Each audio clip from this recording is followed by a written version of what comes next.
I've always wanted to do a show with drag artists who have different styles, backgrounds, and views. A show where they can tell their story their way. And in a perfect world, I join in on the conversation. This is that show. We call it Exposed.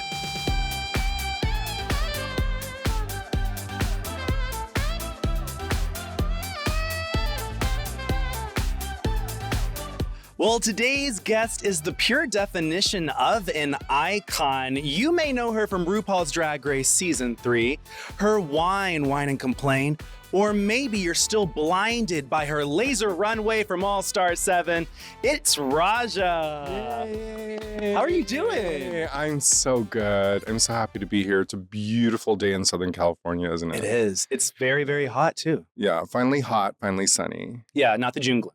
Not the June gloom. It was doing that for a while. What type of weather person are you? Sun. I mean, my birthday is on June 14th, so I'm a Gemini. So my instinct is to go through to like sunnier. Yeah. Like my vacation choices are usually sunny places, beaches, pizza More of the tropical islands. vibe. Yeah. Yeah. PV. Yeah. I need sun. Sun, water, and drink of choice. Drink of choice, wine, always. White wine typically, but red's coming soon. So just putting it out there. Red coming soon. I just love wine. Wine is my drink of choice. We're going to get into your wine later in this interview, but as we start off, I have to ask you, you grew up in California, then Indonesia, then California. Mm-hmm. Yeah. And what was that like being a child and moving 3 different times? Well, I just think you don't really know any better, because when you're a kid, all of my formative years were spent in between the U.S. First of all, being born in the U.S. At age 3, moving to Indonesia and experiencing Indonesia for 6 to 7 years of my life. So by the time I came back to the U.S., I was probably about 9. We went to school there. We, spoke the language, ate the food, we were Indonesians.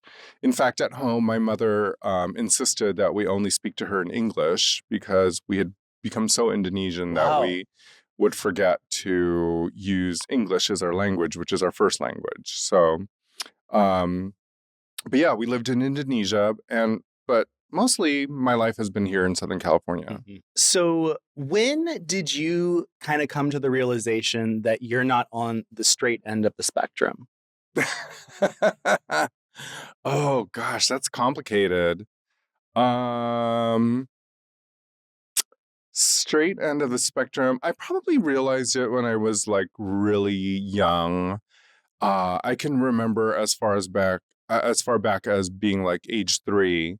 Our first time being in Indonesia, and my father was a soccer referee. Mm-hmm. So he had these especially long socks. And I remember wearing his long socks as thigh highs and then putting a rock into where the heel would be. Stop it. And then walking. And this is like around age 3.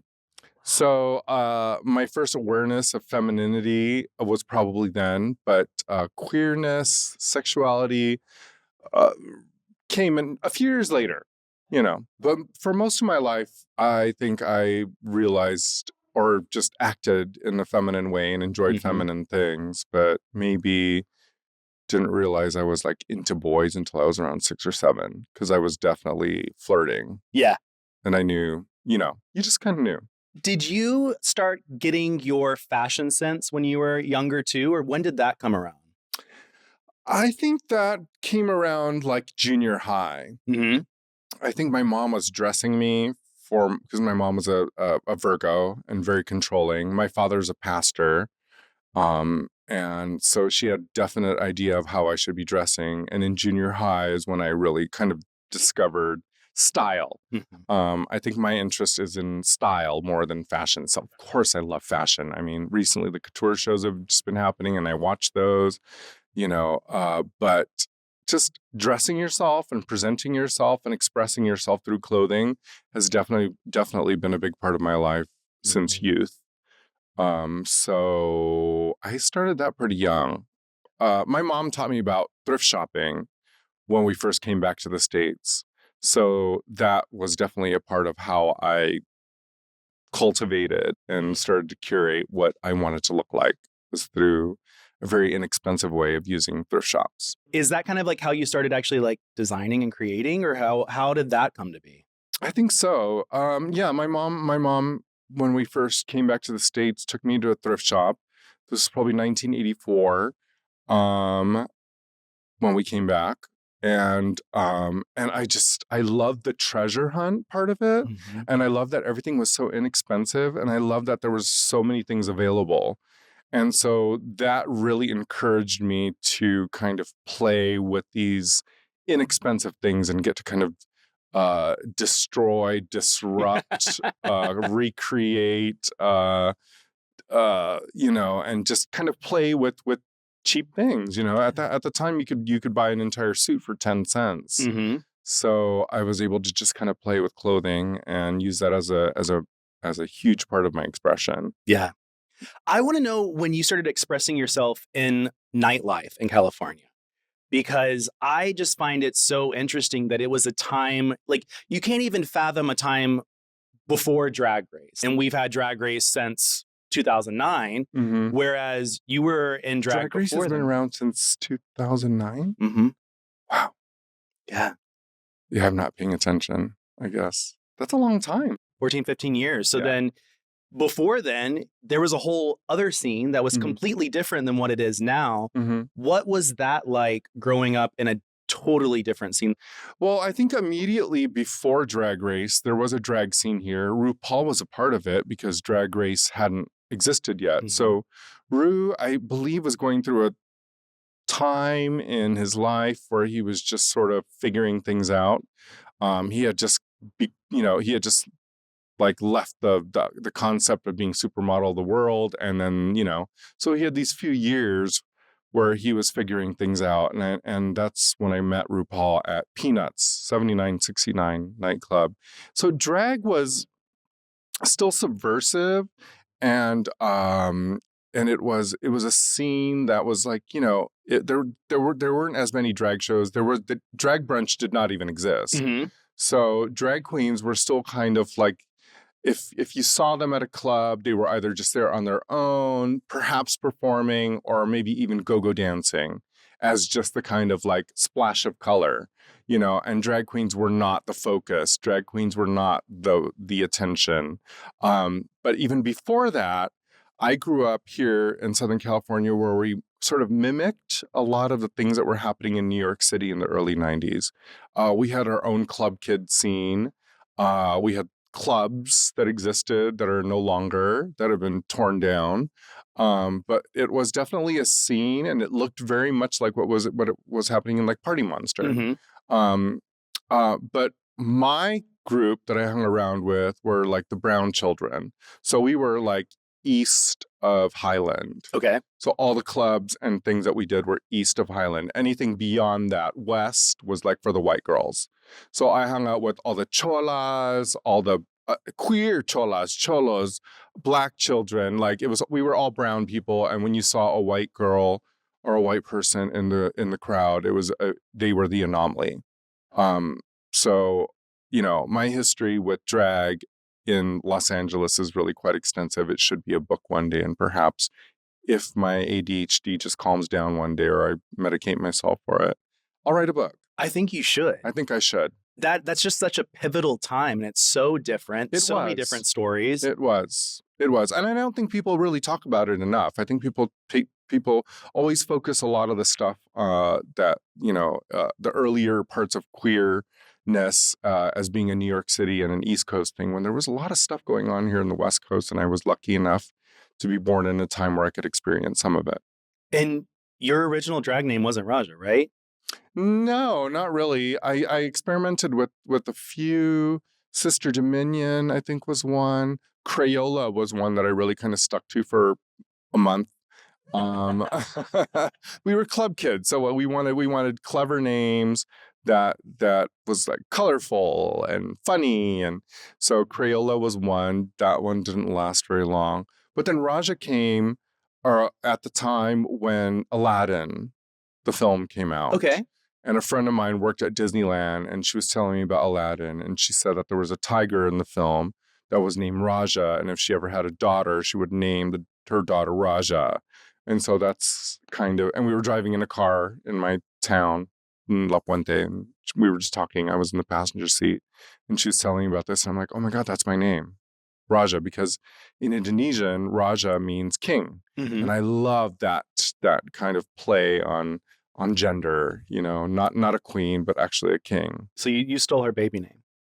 Yeah. I wonder if I haven't seen her in many years. It's been like 30 years. So she probably has a baby named Raja and I don't even know. Hey. So I don't know. Well, there is a picture that you put up a lot on your Instagram, and I need the story behind it. It's you, RuPaul, and Tammy Brown. Tammy Brown. This is what I'm talking about. RuPaul used to hang out in LA, in West Hollywood specifically, and he would come to Club 7969, which was the drag trans bar. Okay. On Mondays in particular, it focused on drag, and on Fridays it focused more on the trans performers, and I performed on both nights. So that was a picture taken at 7969, which is now, what is it called now? It's not Laurel Hardware, is it? Across from Laurel Hardware. It's a building. I think no, there is. Violet Chachki got in trouble because she was blaming them for being homophobic. Was that Delilah's? Delilah's. It is now called Delilah's, but back in the day, it was a very fun, exciting, seedy drag bar, and it was a venue. So like Mario Diaz had hot dog there for the first time. So and even earlier in the 90s, there was a club called Club Fuck there, which featured performance artists like Ron Athey, and it was a very important space. And even previous to that, in the 60s and 70s, it was called like the Pussycat Club because it was a strip club with girls. So now it's called Delilah's, but back in the day, that was the spot. And Rue used to come constantly, and she would come and support us, and she would sit at the DJ booth. And there was the one moment where she decided to perform the song, her brand new song at the time, Looking Good, Feeling Gorgeous. So she was premiering and performing this new track that she had, and that's the photo of it. And Tammy Brown happened to be there, and that's the three of us together in the back. It's the most chaotic photo. I think that's the night. But Rue is there all the time. That's pretty awesome. So you had experience with Rue before the show. Yes, only as, Rue being a supporter of our shows. Mm-hmm. We weren't necessarily really close friends, but we were acquaintances, and Rue, even when there was, after that moment, she moved back to New York to do a radio show, I believe, with Michelle Visage. Mm-hmm. She did a radio show in New York City, and she emptied out her closet and left trash bags of it for certain performers that she knew would fit into it, and I was one of them.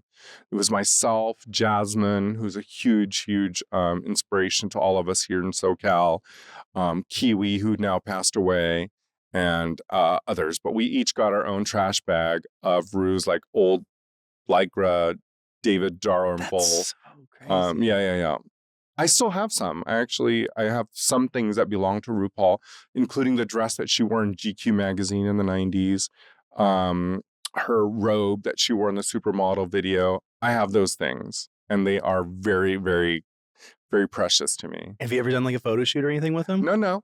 Those are they're relics. They are relics. They're very important pieces. They are my roomie downs, I call them.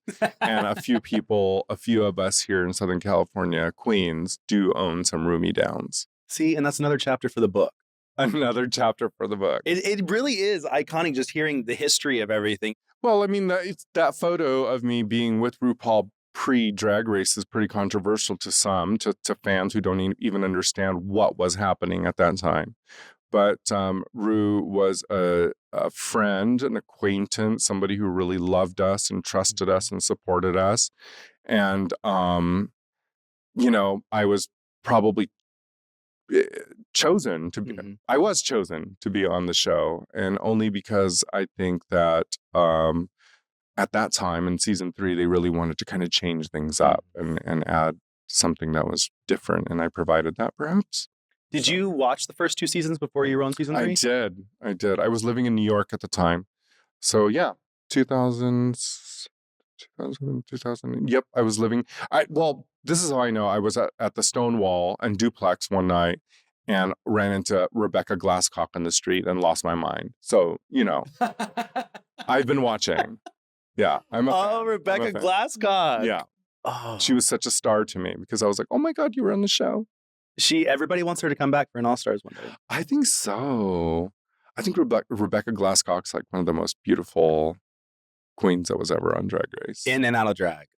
That's Handsome man. baby. Yeah. Lips. Oh. So you get on Drag Race season 3.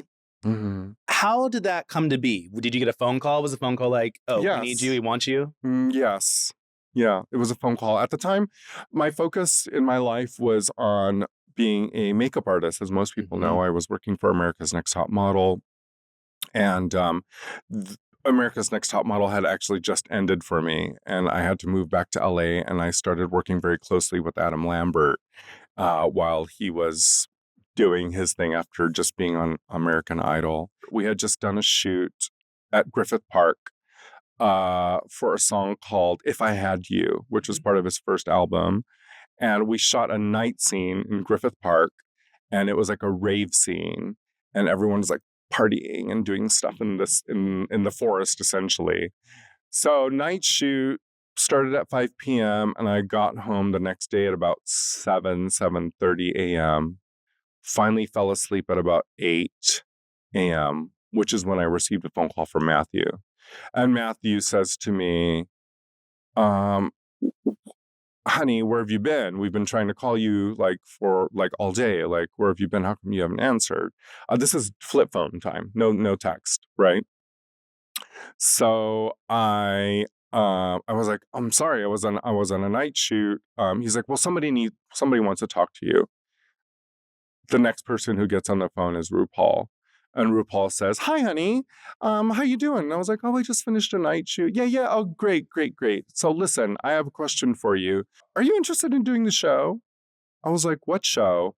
And she's like, Drag Race. And I was like, well, what would you like me to do for it? Do you want me to do like makeup? And she's like, no. She's like, do you want to participate in it? Do you want to compete in it? And I was like, it was 8 o'clock in the morning. I had a half hour sleep. And I was like, well, gosh, I'm like, I don't know. And in my mind, like all of these things are racing through my brain. At the time, being on reality TV was not the tea. It was kind of like, it was a little bit on the garbage side. Yeah. And so I was really focused on my makeup career. And I was like, I don't know. Yes, no. And she's like, listen, the answer is either yes or no. And you have to tell me now. And I said yes to it. And that's how it happened. Wow. I am the only person on RuPaul's Drag Race that never auditioned. Book. Well, now I'm telling the whole thing. I love it. It's iconic. But I've told the story many times before, and I think it really had nothing to do. I mean, some people who have heard the story would believe that I was immediately chosen to be the winner, and I don't think so. I think what was needed at the time on season 3 was they needed other voices of drag, other opinion, points of view of drag to be on the show. And I was immediately invited because I was local, I was familiar, I had already worked with Matthew, and I knew Ru. We were familiar with one another, but I don't think that I was immediately imagined as the winner. I think I was just kind of thrown in there to kind of change the game a little bit. And to bring a different point of view of drag rather than just what was already shown in the first 2 seasons. I actually didn't even think that I was going to last that long. I thought I was going to probably go about halfway, if not sooner, because I was, or I am a very, I'm an easy person to work with, but I have ideas, and when my creativity or my ideas are disrupted, I'm probably just going to walk out on it. Yeah, you're not feeling. Instead, it kind of worked in a different way, and by the time I was like, part of the final 6, I realized, oh my God, I'm actually here, and I have to really, really, really do this. Mm-hmm. and it worked in my favor.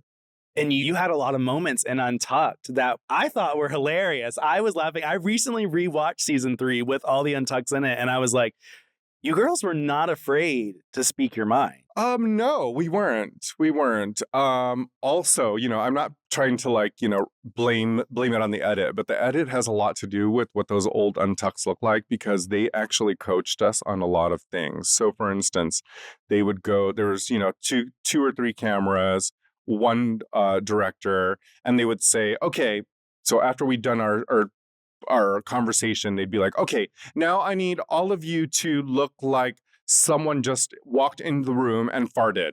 And so we would all go, now, okay, great.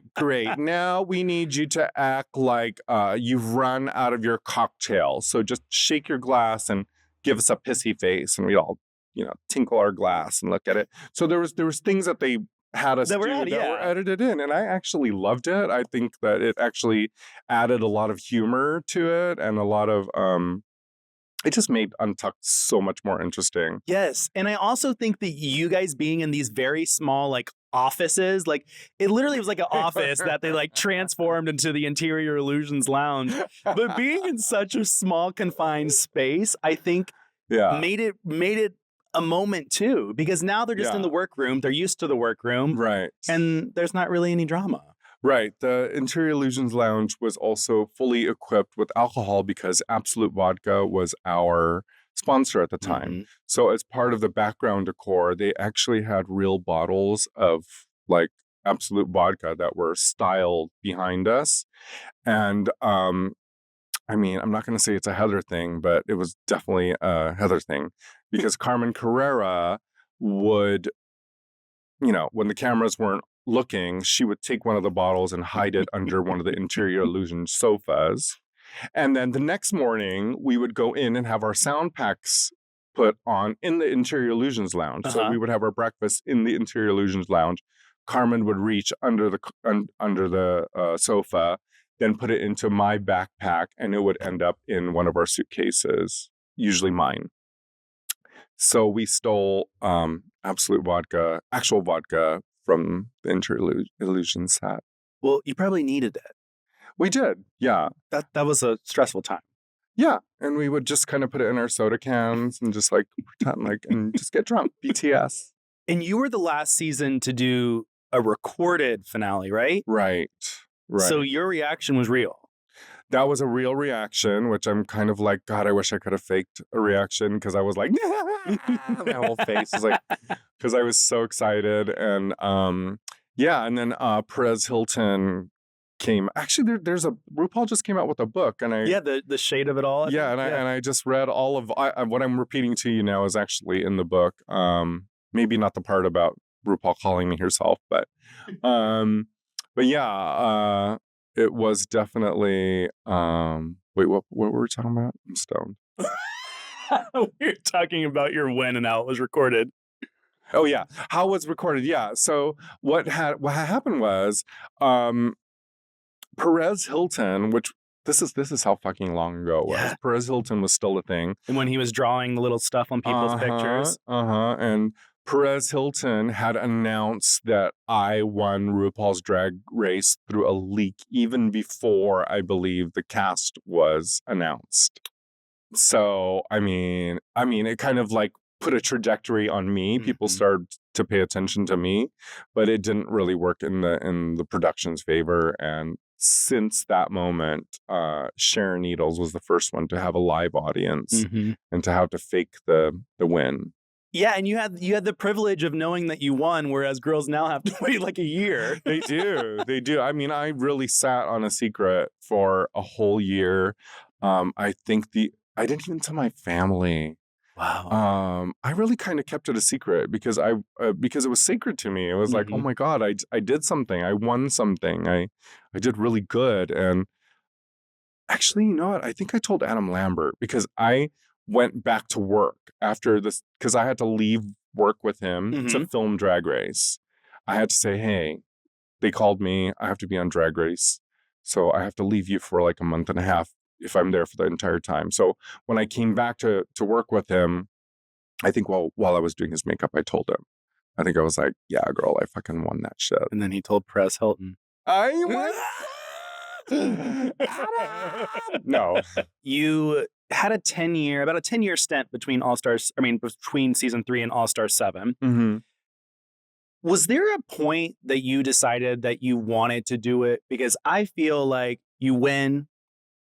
You may not want to go back because of the fact of you may not win. You may win. You're putting yourself all back out there. It's a totally different world now. Social media is crazy. Did you ever second guess that? No, not at all.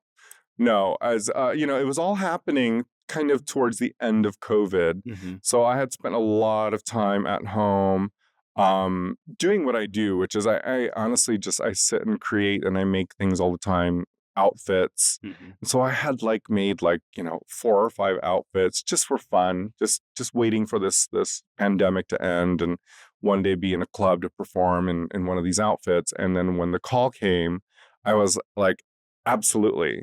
We've been stuck at home and I am ready for this. And I'd watched, so many of my friends have the opportunity to go on All Stars because they didn't win. Mm-hmm. Manila was on it twice, so many people. And I was like, wow, maybe being a winner isn't such a wonderful thing because you never get to be seen again. People assume that just because you're the winner, you're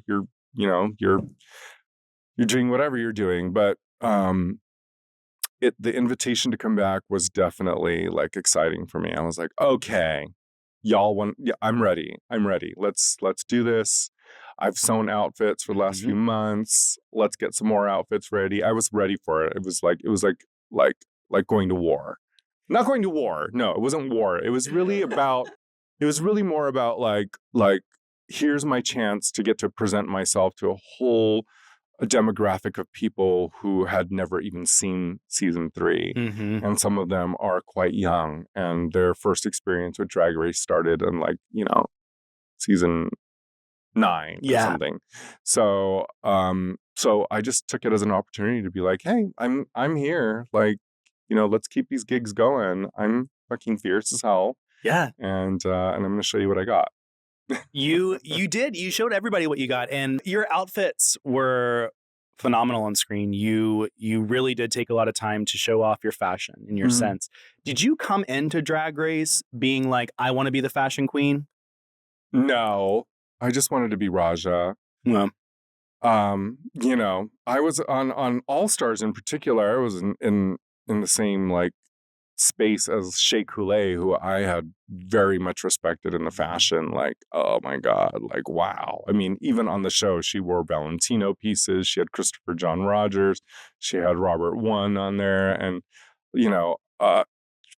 that's a fashion queen, So, but I didn't really, that wasn't really my focus or point of view when I wanted to come in All Stars. It really was just show them what you got. yeah. What is it that you do? And it wasn't really, I didn't go into it thinking about what everybody else was going to do. Yeah. And I wasn't thinking about what my identity of it, because my identity is my identity. This is what it is. And so that's it. Yeah. It wasn't anything conscious. It was just kind of this is what Raj does. I was blown away. I mean, every design challenge that the gold was the gold lame that you made. Yeah. Oh my goodness. And then you were safe for that? How were you safe for that? That was their choice. So. And it was a choice. Yeah. That's what we'll say. So season 3 to All Star 7, I know, girls have always talked about, behind the scenes production and how things were different. Uh-huh. Was there a big difference in season 3 to All Star 7 when it comes down to conditions and stuff? Oh, absolutely. Absolutely.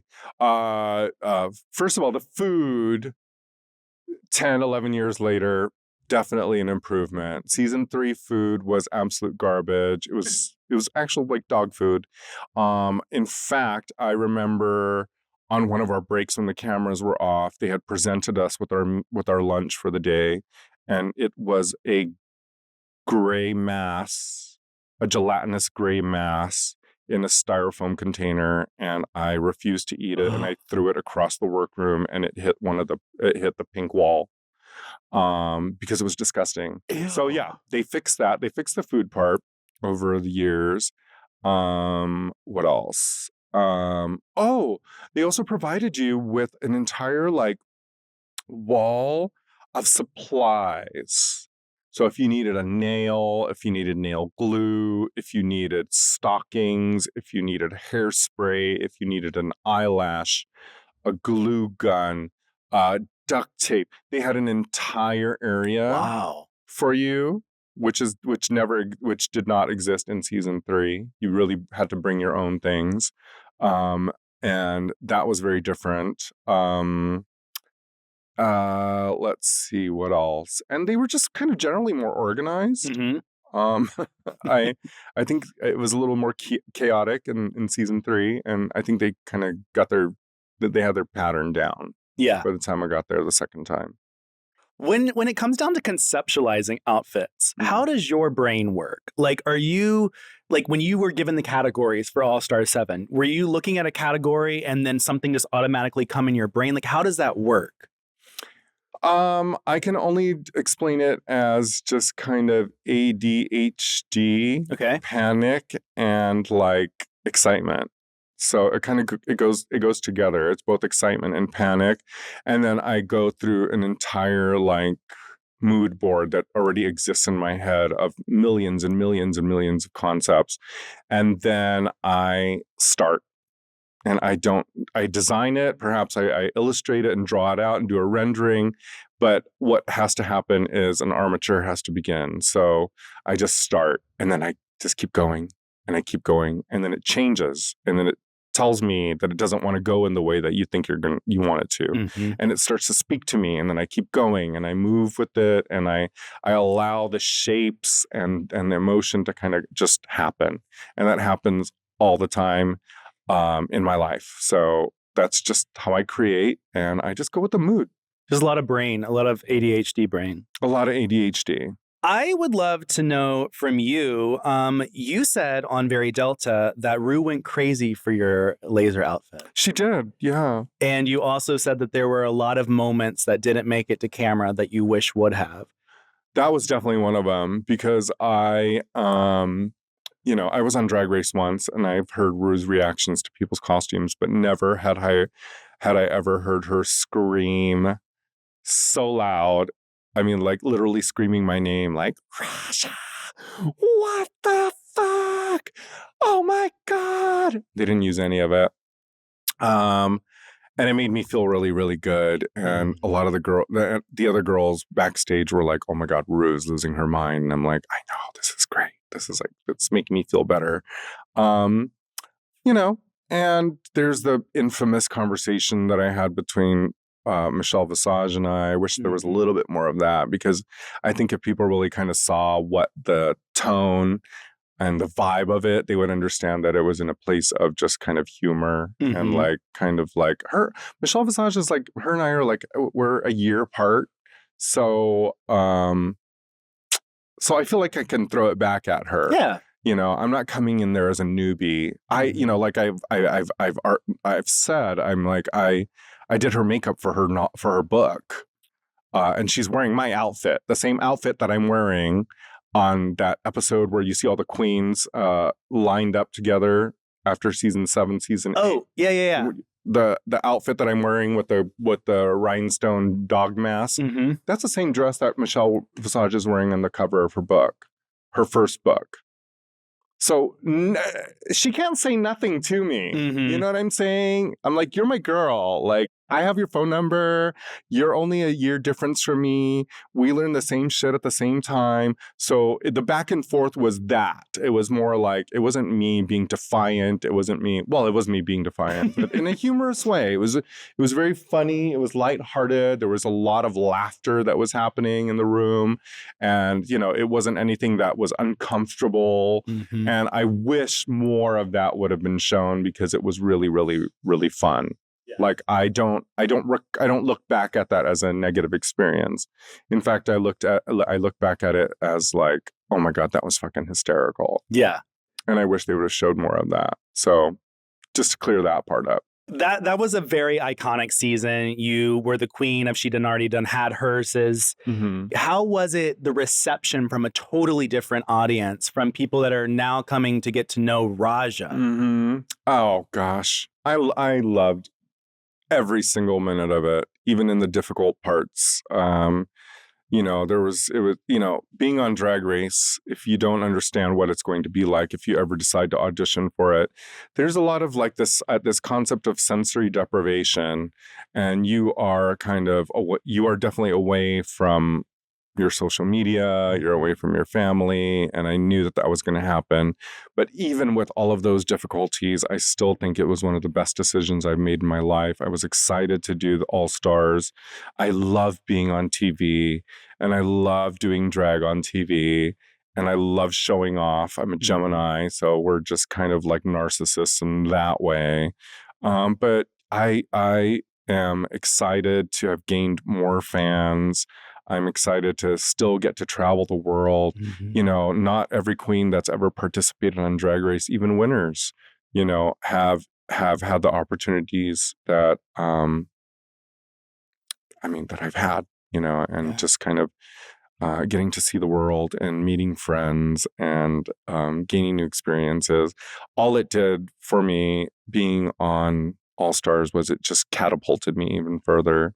And I can definitely focus on the art part now, Mm-hmm. because everyone got to see what I do on TV, but there's a whole artist behind it that really kind of generates Mm-hmm. all of these concepts and ideas. So, yeah. I love too that, you said earlier the fact that Raja isn't too far away from yourself. Like it kind of No. is yourself. So being able to see that full, development on All Star 7, you're your authentic self the whole time. Yeah, there's also moments in the show with with connections that some of us queens had, like Jada and I in particular. And Jada would call me the guru, or she'd be like, she'd mention anytime that she had where she's feeling bad, she would come and sit next to me. And that's the role I have actually in my life with my friendships. I am a person who tries to tap into the energies of the universe, and I really kind of encourage my friends to do the same. And people definitely come to me for advice, but I consider myself to be a very, very spiritual person. And all of those things were definitely a part of what people got to see on All Stars. That I'm not just this season 3 aggressive, bitchy, queen with something to prove. I am a person with actual ideas, and I care a lot about people, and my spirituality is a big part of my life. So, yeah. You said in an interview shortly after All Star 7, you said, I do a lot of stuff. I'm a costume designer, I'm an art director, writer, performer. I'm going to do it all until I die. Yeah.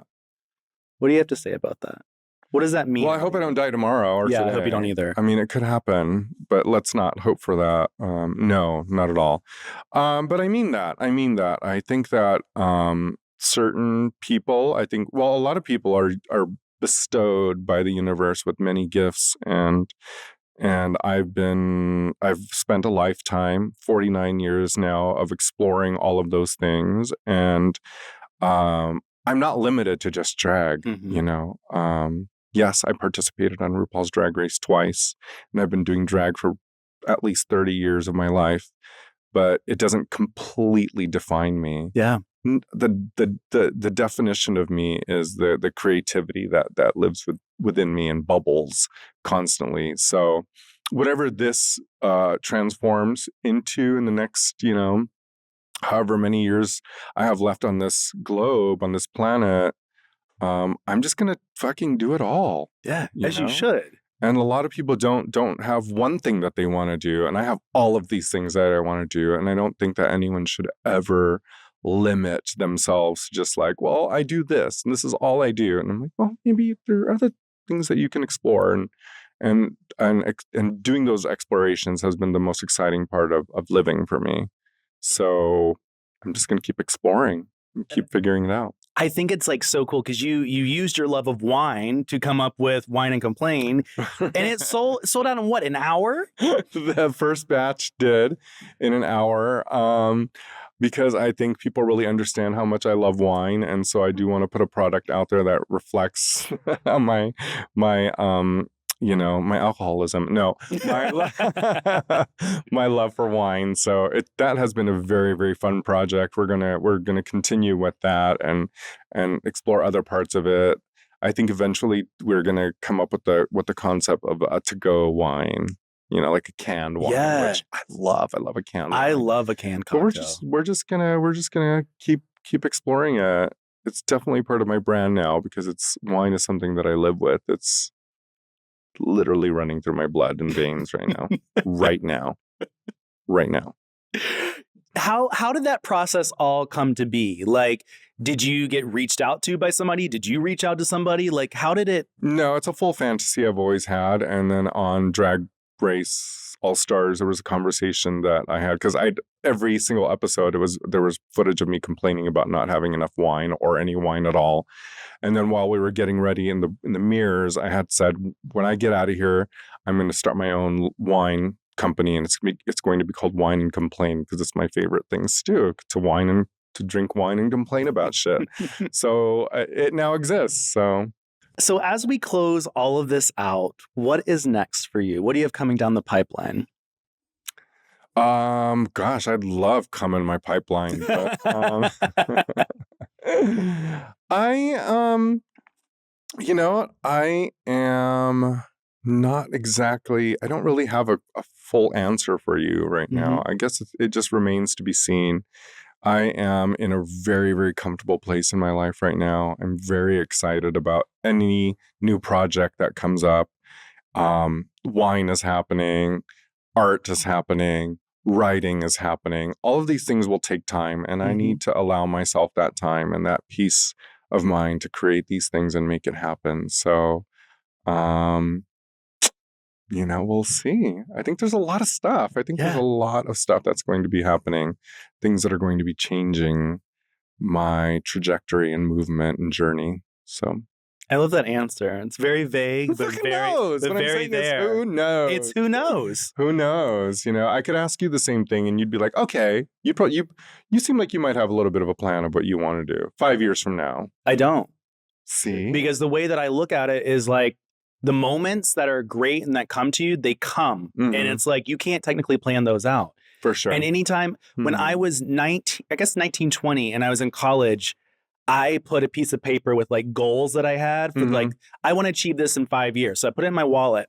Yeah. I never achieved any of those goals in 5 years, and it made me mad. So after that, I was like, no, I'm just gonna let things happen when they happen. Yeah. And as I get older, I'm like really trusting that. It really is something that you should tap into. The sooner you can, the better. The better. Because if you just go and if you trust your instincts and go with what feels good, you're probably going to end up in the right place or the wrong place. And then you'll be like, okay, I never want to go to that wrong place again. And then go to the right place, So it's all a lesson. Just fucking go with it. Just go with it. And my last question for you is, are there any words of wisdom that you have for our LGBTQIA plus community?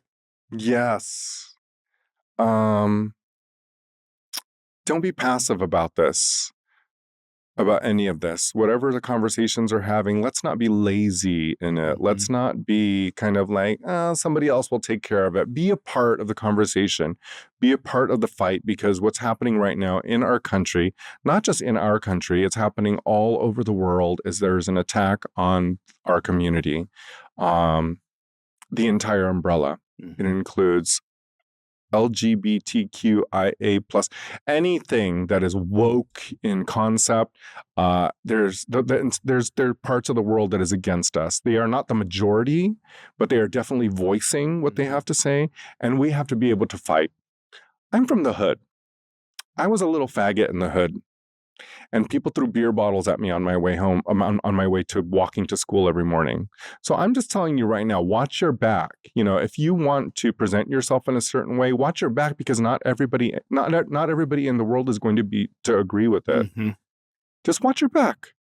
Just be sure you know how to take care of yourself and be part of the fight, be part of the progress, be part of the movement, and don't be lazy in it. Don't be lazy. No. Don't be lazy in it. This is and that's my advice. And there's hope. There's hope to it. I actually have more hope because as I'm watching Gen Z happen and I see the conversations that are happening, I don't entirely understand the language or the glossary and dictionary the glossary that's involved in it. But I do see, I feel the presence of a movement, and I feel that there's a great future ahead of us, and I have a lot of trust in the youth and the next generation.